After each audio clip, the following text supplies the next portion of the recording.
ನಮ್ಮ ದಲಿತ ಮಠಾಧಿಪತಿಗಳಿಗೆಲ್ಲರಿಗೂ ಜಾಗೆಯನ್ನ ಕೊಟ್ಟರು. ಆದರೆ ಡಿ ಕೆ ಶಿವಕುಮಾರ್ ಅವರನ್ನ ಭೇಟಿಯಾಗಿದ್ದ ಸ್ವಾಮೀಜಿಗಳಿಗೆ ಯಾರಿಗೂ ಕೂಡ ಜಾಗೆಯನ್ನ ಕೊಡ್ಲಿಲ್ಲ.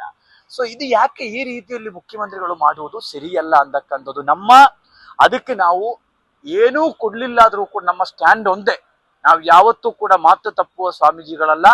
ಡಿ ಕೆ ಶಿವಕುಮಾರ್ ಅವರನ್ನ ಮುಖ್ಯಮಂತ್ರಿ ಮಾಡಲೇಬೇಕು ಅಂತ ಹೇಳಿಕೊಂಡು ಬರುವ 4 ದಿನದ ಒಳಗಡೆ 15 ಜನ ಮಠಾಧಿಪತಿಗಳು ಡೆಲ್ಲಿಗೆ ತೆರಳುತ್ತೀವಿ. ಎಐಸಿಸಿ ಜನರಲ್ ಸೆಕ್ರೆಟರಿ ಆದ ಕೆ.ಸಿ. ವೇಣುಗೋಪಾಲ್ ಅವರನ್ನ ಮೊನ್ನೆ ನಾನು ಫೋನಲ್ಲಿಯೂ ಕೂಡ ಮಾತಾಡಿದ್ದೀವಿ. ನಾವು ಅವರನ್ನ ಭೇಟಿಯಾಗಿ ಒತ್ತಾಯ ಮಾಡತಕ್ಕಂಥ ಕೆಲಸ ನಾವು ಮಾಡುತ್ತೀವಿ. ಯಾವ ಕಾರಣಕ್ಕೂ ಕೂಡ ನಾವು ಯಾವುದಕ್ಕೂ ಕೂಡ ಹೆದರೋದಿಲ್ಲ.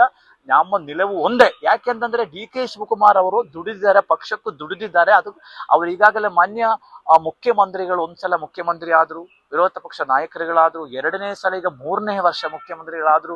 ಅದ್ರಲ್ಲಿ ಇನ್ನೊಬ್ರಿಗೆ ಅವಕಾಶ ಮಾಡಿಕೊಡೋದು ಸೂಕ್ತ ಅಂತಕ್ಕಂಥದ್ದು ನಮ್ದೆಲ್ಲರೂ ಕೂಡ ಅಭಿಪ್ರಾಯ. ಹಿಂದುಳಿದ ವರ್ಗಕ್ಕೆ ಸೇರಿದ ಸಿಎಂ ಬದಲಾವಣೆ ಮಾಡಿ ಪ್ರಬಲ ಸಮುದಾಯಕ್ಕೆ ಸೇರಿರ್ತಕ್ಕಂಥ ವ್ಯಕ್ತಿಯನ್ನು ಮುಖ್ಯಮಂತ್ರಿ ಮಾಡಿಕೊಂಡಿರ್ತಕ್ಕಂಥದ್ದು ಯಾವ ಅಜೆಂಡಾ? ನೋಡ್ರಿ, ಬಸವಣ್ಣನವರು ಯಾವ ಸಮುದಾಯ? ಇವತ್ತು ಡಿ ಕೆ ಶಿವಕುಮಾರ್ ಅವರು ಅತಿ ಹಿಂದುಳಿದ ವರ್ಗಗಳ ನಾಯಕರುಗಳ ಆಗಬಾರ್ದೇನು? ನಾವೇ ಇರಬೇಕು, ನಾವೇ ಆಗಬೇಕು ಅಂತಕ್ಕಂಥ ವಿಚಾರದಲ್ಲಿ ನಾವು ಮುಖ್ಯಮಂತ್ರಿನ ಇಳಿಸಿ ಅಂತಕ್ಕಂಥಲ್ಲ ನಾವು ಹೇಳ್ತಾ ಇರೋದು. ಡಿ ಕೆ ಶಿವಕುಮಾರ್ನ ಮುಖ್ಯಮಂತ್ರಿ ಮಾಡಿ ಅಂತಕ್ಕಂಥ ನಾವು ಹೇಳ್ತಾ ಇದ್ದೀವಿ. ಅದನ್ನು ಬಿಟ್ಟು ಅವ್ರನ್ನ ಇಳಿಸಿ ಅಂತಕ್ಕಂಥ ಪ್ರಶ್ನೆ ಅಲ್ಲಿ. ಆಮೇಲೆ ಮುಖ್ಯಮಂತ್ರಿಗಳು ಒಬ್ಬ ಹಿಂದುಳಿದ ವರ್ಗದ ನಾಯಕರಂತ ಹೇಳಿ ಅದರಲ್ಲಿ 2ನೇ ಪ್ರಶ್ನೆ ಇಲ್ಲ. ಆದರೆ ನಾನು ಕೇಳುವುದೇನು ಅಂದ್ರೆ, ಹಿಂದುಳಿದ ವರ್ಗದ ನಾಯಕರಂತ ಹೇಳಿಕೊಂಡು ಇವತ್ತು 2A 104 ಜಾತಿ ಇದ್ದೇವೆ, ಉಪಜಾತಿಗಳು 494 ಜಾತಿ ಇದ್ದೇವೆ. ಹಾಗೆಂದ್ರೆ ಅದರಲ್ಲಿರತಕ್ಕಂಥ ಬೇರೆ ಯಾರಿಗೂ ಸ್ಥಾನಮಾನ ಆಗಬಾರದು. ಅದರಲ್ಲಿ ಇಲ್ವಲ್ಲ, ಯಾರಿಗೂ ಕೊಟ್ಟಿದ್ದಾರೆ ಹೇಳಿ ನೋಡುವ? ಯಾರಿಗೂ ಕೊಡ್ಲಿಲ್ಲ.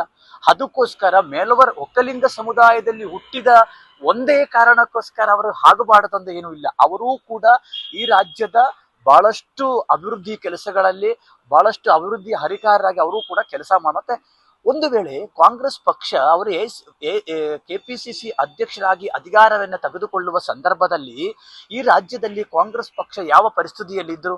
ಅವತ್ತವರು ಆರೋಗ್ಯವನ್ನ ಕಳ್ಕೊಂಡು, ದುಡ್ಡನ್ನೇ ಕಳ್ಕೊಂಡು, ಎಲ್ಲವನ್ನ ಸಮಯ ಕೊಟ್ಟು ಪಕ್ಷವನ್ನೇ ಬೆಳೆಸಿದ್ದಾರೆ. ಅದಕ್ಕೆ ಮತ್ತು ಮಾತು ಆಗಿದೆಯಲ್ಲ, ಈಗ ತಾವುಗಳಿಗೆ ಮಾಧ್ಯಮದವ್ರಿಗೆಲ್ಲ ಗೊತ್ತಿದೆ. ನನಗೂ ಬಂದಿದ್ದ ಮಾಹಿತಿಗಳೇನು ಅಂದ್ರೆ, ಅವ್ರಿಗೆ ತಲೆ ಕೈ ಇಟ್ಟು ಅವ್ರಿಗೆ ಹೇಳಿದಾರಲ್ಲ 2.5 ವರ್ಷ ನಾವು 2.5 ವರ್ಷ ನೀವು ಅಂತ ಹೇಳಿದಾರಲ್ಲ. ಇವತ್ತು ಯಾಕೆ ಬದಲಾವಣೆ ಮಾಡ್ತಾ ಇದ್ದಾರೆ? ಆದ್ರಿಂದ ನಾವು ಸಿಎಂ ವಿರೋಧಿಗಳು, ಸಿಎಂ ಇಳಿಸಿ ಅಂತಕ್ಕಂಥ ಪ್ರಶ್ನೆ ಅಲ್ಲ ಇಲ್ಲಿ. ಆದರೆ ಅವ್ರಿಗೂ ಕೂಡ ನ್ಯಾಯವಾಗಿ ಸಿಗಲಿ ಅಂತಕ್ಕಂಥದ್ದು ನಮ್ಮ ಅಭಿಪ್ರಾಯ. ನೋಡಿ, ಈ ವಿಷಯ ಯಾಕೆಂದ್ರೆ ಡಿ ಕೆ ಶಿವಕುಮಾರ್ಗೂ ಬೆಂಬಲ ಕೊಟ್ಟಿರತಕ್ಕಂಥ ಸಮುದಾಯದ ಸ್ವಾಮೀಜಿಗಳಿಗೆ ಬಜೆಟ್ ಅಲ್ಲಿ ಏನೂ ಕೊಡ್ಲಿಲ್ಲ. ಮತ್ತು 22-30 ಸ್ವಾಮಿಗಳಿಗೆ ಜಮೀನನ್ನ ಕೊಟ್ಟು ನಮ್ಗೆ ಯಾರಿಗೂ ಕೂಡ ಕೊಡ್ಲಿಲ್ಲ.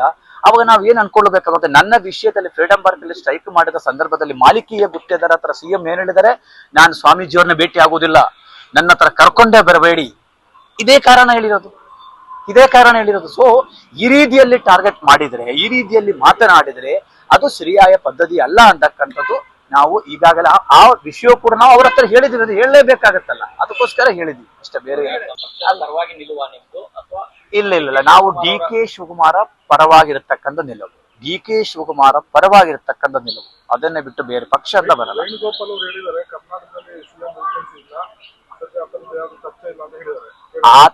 ನೋಡಿ, ಆ ತರ ಏನಾದ್ರೂ ಮಾಡಿದ್ರೆ ಆಕ್ಷನ್ಗೆ ರಿಯಾಕ್ಷನ್ ಇದ್ದೇ ಇರ್ತದೆ. ನಾವು ಇವತ್ತು ಸ್ವಾಮೀಜಿಗಳು ಸುಮಾರು 30-32 ಸಮುದಾಯದ ಮಠಾಧೀಶರುಗಳು ಅವರ ಜೊತೆ ಇದ್ದೀವಿ. ಮುಂದಿನ ದಿನಗಳಲ್ಲಿ ಡಿ ಕೆ ಶಿವಕುಮಾರ್ ಅವರು ಕೂಡ ರಾಜ್ಯದ ಒಬ್ಬ ಅತಿ ಹಿಂದುಳಿದ ವರ್ಗದ ನಾಯಕರ ಹಾಗೂ ಹೊರಹೊಮ್ಮಲೇಬೇಕಾಗತ್ತೆ. ಅವರು ಮುಖ್ಯಮಂತ್ರಿ ಆಗುದಂದ್ರೂ ಕೂಡ ಖಚಿತ. ಅದು 2ನೇ ಇದಾದ್ರೆ ಲೇಟ್ ಆಗಬಾರದಂತ ನಮ್ಮ ಪ್ರಶ್ನೆ. ಬೇರೆ ಏನು? ಕಾಂಗ್ರೆಸ್ ಪಕ್ಷ ಕರ್ನಾಟಕದಲ್ಲಿ, ದೇಶದಲ್ಲಿ ವಿರೋಧ ಪಕ್ಷದ ಸ್ಥಾನದಲ್ಲಿ ಕಾಂಗ್ರೆಸ್ ಇರಬೇಕು. ಹಾಗೆ ಕರ್ನಾಟಕದಲ್ಲಿಯೂ ಇವತ್ತು ಆಡಳಿತ ಪಕ್ಷದಲ್ಲಿ ಇದ್ದೀರಿ, ನಾಳೆಯೂ ಕೂಡ ಮಾಡಬೇಕಾದ್ರೆ ಡಿ ಕೆ ನ್ಯಾಯವನ್ನೇ ಒದಗಿಸಬೇಕು. ಅವತ್ತು ಒಂದೇ ನಿಲುವು, ಇವತ್ತು ಒಂದೇ ನಿಲುವು. ಥ್ರೆಟ್ ಅನ್ನಲ್ಲ, ನಾವು ಸಲಹೆಯನ್ನೇ ಕೊಡ್ತಾ ಇದ್ದೀನಿ. ಅವರು ಮಾಡ್ಲಿಲ್ಲ.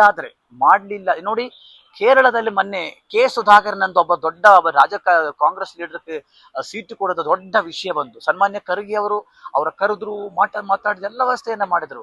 ಹಾಗೆ ಇಲ್ಲಿಯೂ ಕೂಡ ಡಿ ಕೆ ಶಿವಕುಮಾರ ವಿಷಯದಲ್ಲಿ ಯಾಕೆ ತಡವಾಗ್ತಾ ಇದೆ?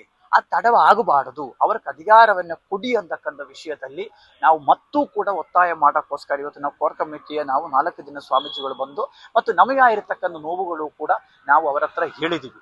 ಸಮುದಾಯಕ್ಕೆ, ನಮ್ಮ ಈಡಿಗ ಸಮುದಾಯಕ್ಕೆ ಕೊಟ್ಟ ಭರವಸೆಯೂ ಕೂಡ ಸಿಎಂ ಈಡೇರಿಸಲು ಒಂದೇ ಒಂದು ರೂಪಾಯಿ ಬಜೆಟ್ ಅಲ್ಲಿ ಈಡಿಗ ಸಮುದಾಯಕ್ಕೆ ಕೊಡ್ಲಿಲ್ಲ. ಈ ಮೈನ್ಯೂಟ್ ಸಮುದಾಯಗಳಿಗೆ ಯಾರಿಗೂ ಕೊಡ್ಲಿಲ್ಲ.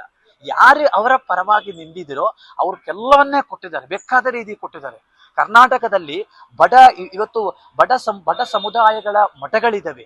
ಆ ಬಡ ಸಮುದಾಯಗಳಲ್ಲಿ ರಾಜಕಾರಣಿಗಳು ಕೂಡ ಇಲ್ಲ. ಹಾಗಂದ್ರೆ ಅವರ ಮಠಗಳು ಹೇಗೆ ಉದ್ಧಾರ ಆಗುತ್ತೆ? ಸರ್ಕಾರ ಒಂದು ಕಣ್ಣಲ್ಲಿ ಬೆಣ್ಣೆ ಒಂದು ಕಣ್ಣಲ್ಲಿ ಸುಣ್ಣೆ ಹಚ್ಚುವ ಕೆಲಸ ಮುಖ್ಯಮಂತ್ರಿಗಳು ಮಾಡುತ್ತಾ ಇದ್ದಾರೆ. ಇದು ಬಜೆಟ್ ಅಲ್ಲಿ ಖಾಲಿ ಬಜೆಟ್, ಏನೂ ಉಪಯೋಗ ಇಲ್ಲ ಅಂತ ಒಂದು ಬಜೆಟ್ ತಗೊಂಡು ಮುಖ್ಯಮಂತ್ರಿಗಳು ಮಾಡಿದ್ದಾರೆ. ಆದ್ರಿಂದ ಅದಾಗಬಾರದು. ತಾವು ಇವತ್ತು ಎಲ್ಲಾ ಸಮುದಾಯಗಳ ನಾಯಕರಂತಂದ್ರೆ ಇವತ್ತು ವಿಶ್ವಕರ್ಮ ಸಮುದಾಯ, ಹಡಪಾದ ಸಮುದಾಯ, ಶಿವಸಿಂಬಿ ಸಮುದಾಯ, ಕುಂಬಾರ ಸಮುದಾಯ, ಇವತ್ತು ಯಾವುದಾದ್ರೂ ಒಂದು ಸಮುದಾಯದ ಒಂದು MLA ಆಯ್ಕೆ ಮಾಡಿದಿರಿ, ಒಬ್ಬ MP ಕಳಿಸಿದರೆ ಪಾರ್ಲಿಮೆಂಟ್ಗೆ. ಮೈನ್ಯೂಟ್ ಸಮುದಾಯಗಳಿಂದ ಯಾರನ್ನೇ ತಾವು ಕಳಿಸಿಲ್ಲ. ಹಾಗಂದ್ರೆ ಸಮಾನತೆ ಮತ್ತು ಸಾಮಾಜಿಕ ನ್ಯಾಯ ಎಲ್ಲಿದೆ ಅಂತಕ್ಕಂಥದ್ದು ಮಾನ್ಯ ಮುಖ್ಯಮಂತ್ರಿಗಳು ಸಿದ್ದರಾಮಯ್ಯನವರು ಹೇಳಬೇಕಾಗತ್ತೆ. ಅಧಿಕಾರವೆಲ್ಲ ನಮಗೆ ಬೇಕು ಅಂತ ಬಂದಾಗ ಈ ರೀತಿಯಲ್ಲಿ ಏನಾಗುತ್ತೆ, ಹೋರಾಟಗಳು, ನೋವುಗಳು, ಅಸಮಾಧಾನಗಳು ಎಲ್ಲವನ್ನೇ ಕೂಡ ಆಗುತ್ತೆ. ಅದು ಸಹಜ ಅಲ್ವಾ? ಇದೇ ನಮ್ಮ ಬೇಸರ ಇರ್ತಕ್ಕಂಥ.